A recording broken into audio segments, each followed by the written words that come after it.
This is the Hello World podcast, where we talk about habits of success, habits of excellence, entrepreneurship, leadership, learning and development, and outlook that will help us succeed through life. This is Louis Banta, CEO and Chief Trainer of Learning Just Made Better, or LJMB.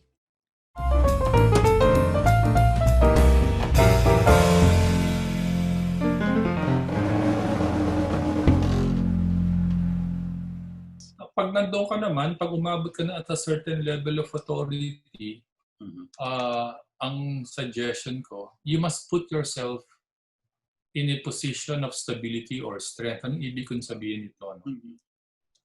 Kasi pag the higher you go, the tougher the decisions you will have to make. Alright? And there might be instances that the decisions that you will have to make can be against your principles and values. Right? Now, buti na lang nung ako presidente, walang ganong pagkakataon na magdidesisyon ako salungat sa paniniwala ko. Alright? I am very fortunate that the organizations that I worked with had the same values that I had. Pero, can you imagine kung let's say, eto paniniwala mo, tapos biglang ang gusto ng kumpanya mo ito, hindi ba? Na kung wala kang plan B, kung hindi ka kumbaga handa na mawalan ng trabaho, ano mangyayari? Ede, wala na. Bebenta mo na yung values mo, hindi ba? Yung principle. So, parati akong may plan B. Right? When I reached a certain point, not even when I was CEO, much lower rank, okay? I was very conscious of that na kailangan if the worst happened, meaning hindi kami magkatugma sa values and principles, pwede kong umalis na lang at hindi mapuput at risk ang kabuhayan ko at ng pamilya ko.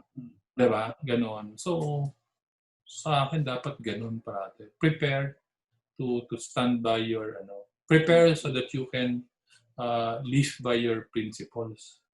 Kasi yun ang parating sa utak mo kahit saan ka magpunta, di ba? That will give you peace of mind and pride. But Philam is your first and only employment? Yes, the Philam Group actually, the Philam Group. So through the years, talagang yan, kumbaga rising from the ranks. So I was very fortunate because I met great people in the company and very dynamic yung organization. And I was also working with our agency force. Diba? Yung mga talagang in the field. So that enriched even my life and my perspective. So I'm very thankful with my career in the organization. And that's why giving back na ako ngayon. I'm the point of giving back naman ako ngayon. Ganda ng yung last na sinabi mo na yan. Giving back with your 3 advocacies. And as we wrap up our intimate time with you, a rare chance to really be to have a face-off with Aibee Cantos. Yung 3 advocacies mo, please tell our listeners what are these 3 that you're pursuing right now that consumes your passion and energy? Yeah, kasi again, one is yung personal financial literacy. Actually, financial literacy with focus on retirement planning. Hindi ka rin pala masaya kapag nakikita mo talaga na yung maraming tao hindi masaya. Sabi ko nga, statistics-wise, almost 95% of Filipino retirees are not living a comfortable and dignified life. Nakakalungkot. After working for 30, 40 years, dahil sa pagmamahal sa pamilya, okay, sila ngayon nag-retire na, and then they have very little to tide them over, correct? Parang that's not the right situation for somebody who worked very hard for decades now. So parang feeling ko, dapat makatulong ako doon kasi insurance and financial literacy are very much aligned. So kung ano man yung natutuhan ko at na-experience ko, gusto kong give by way of education, no, to people that they must prepare very early for their retirement. Right? So that's yun, sa mga pinagkakaabalahan ko ngayon. Pangalawa is on personal leadership. Personal leadership, ito yung sinabi ko kanina. Kung saan ka nagsimula at paano ka nagsimula sa buhay, hindi yan dapat hadlang kung kano ang maabot mo sa darating na panahon. So, and my story is just one of many stories out there. Okay? There are far more inspirational stories of people who never gave up on their dreams. So, but kailangan lang nilang parating ma-remind. Okay? Lalo na ngayon, napakahirap ng buhay, baka maraming bumibigay na. Huwag tayong bumigay. Kasi nung panahon ko, Diyos ko, 15 taon akong easily na naghirap eh. Hindi naman ako bumigay eh. Alright? Marami naman tumulong. Andiyan naman yung Diyos na para bigyan ng opportunities eh. Ha? Okay? So doon ang personal leadership. Reminding people never to give up on their dreams. No matter how hard it might be. No? Pangatlo is yung gender equality or diversity. It's really about giving more women the opportunity, okay, to excel, right? And have more positions of leadership in companies and in the country. Actually, ditong COVID na to, pag tinignan mo yung bansa na ang husay ng pagkakamanage ng COVID, most of these countries are led by women. But in truth, itong third advocacy ko is really more a tribute to my mother, right? Kaya sabi ko, kung ang nanay ko, 10 ang pinaglaban eh. Now, there are many women today. If given more opportunities, they can develop and create leaders for both the private and the public sector. No? So yun ang early stages pa lang ng advocacy, iisip-isip kung how can I educate, right? How I can be more relevant and visible. So yun. And it's really advocacy. In other words, when I'm ready with my material, it's all going to be pro bono, walang yon. Kasi giving back na yan eh.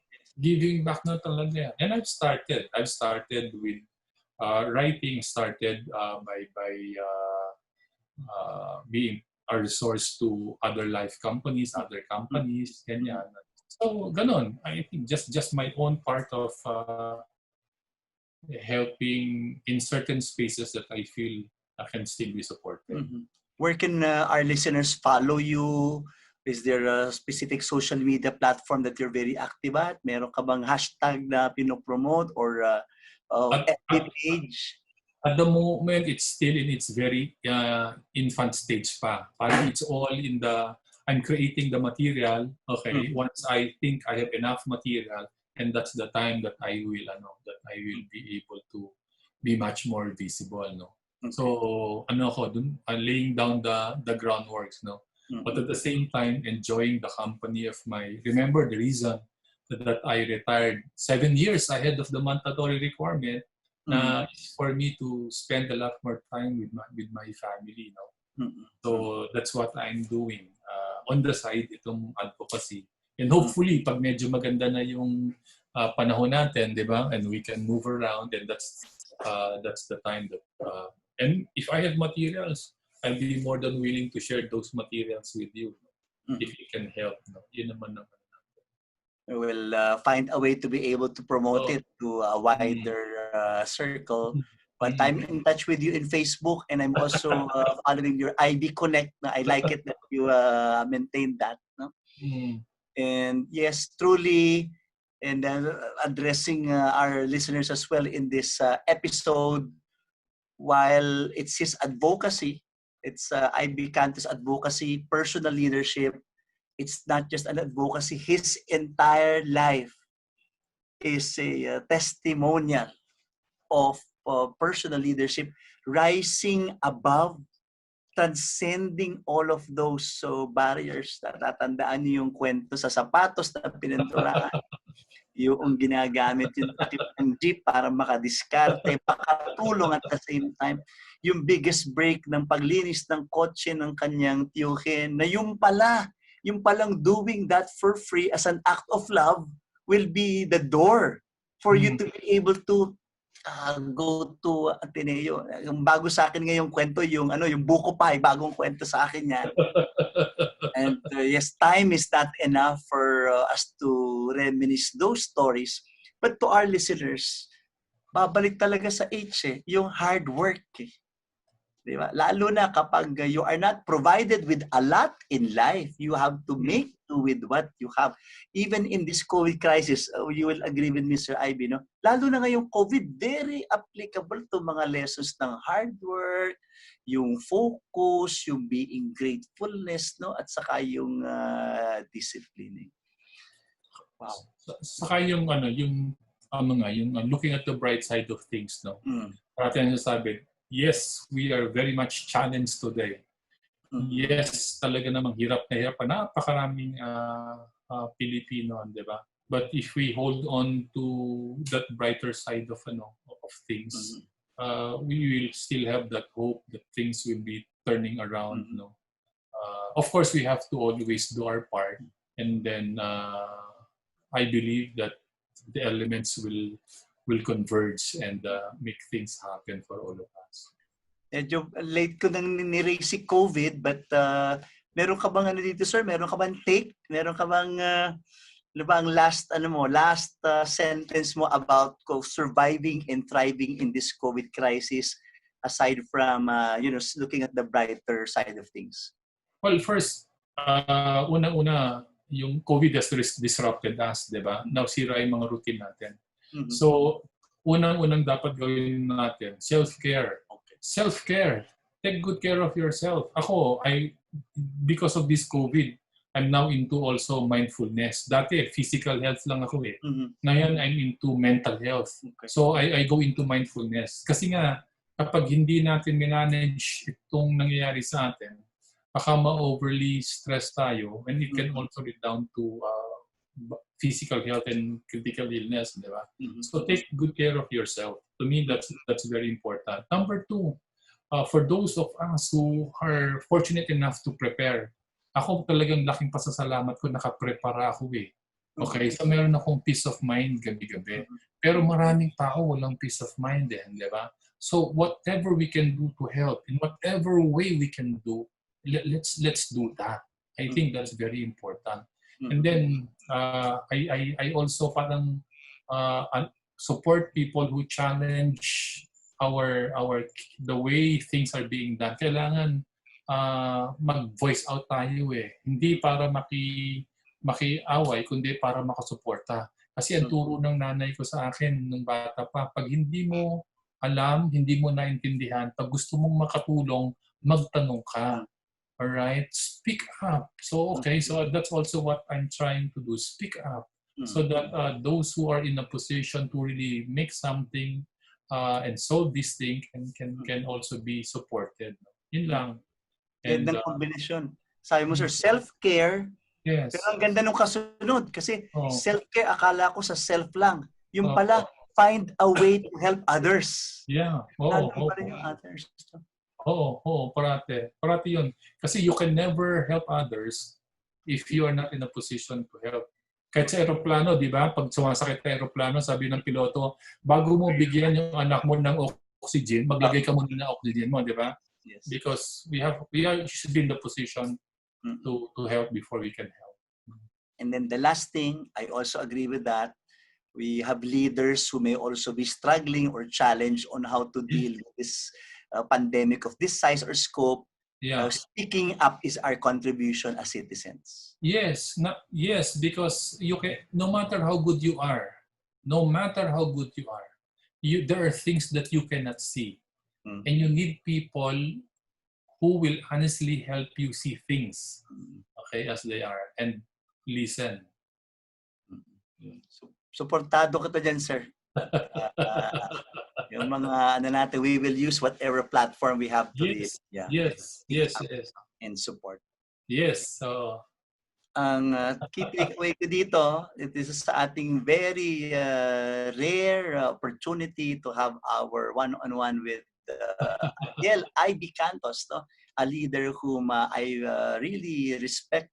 Tama yung sinasabi niya na late umaalis kasi nagsushooting pa kami dun sa Spark sa BGC ng alas 8, then you will come in, no? And you will check what we're doing in preparation for some of our programs.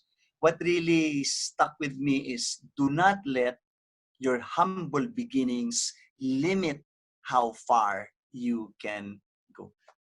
So isa na lang, whoever you are. Sige, go ahead, sir. isa na lang, Louie, no? Sige po, Kasi sige po. lalo na kung if certain people, it's not the fame, it's not the money that will really make you happy. Alright? Kasi kahit pa paano siguro may konti na akong naipon for myself, di ba? You know what gives me joy? No?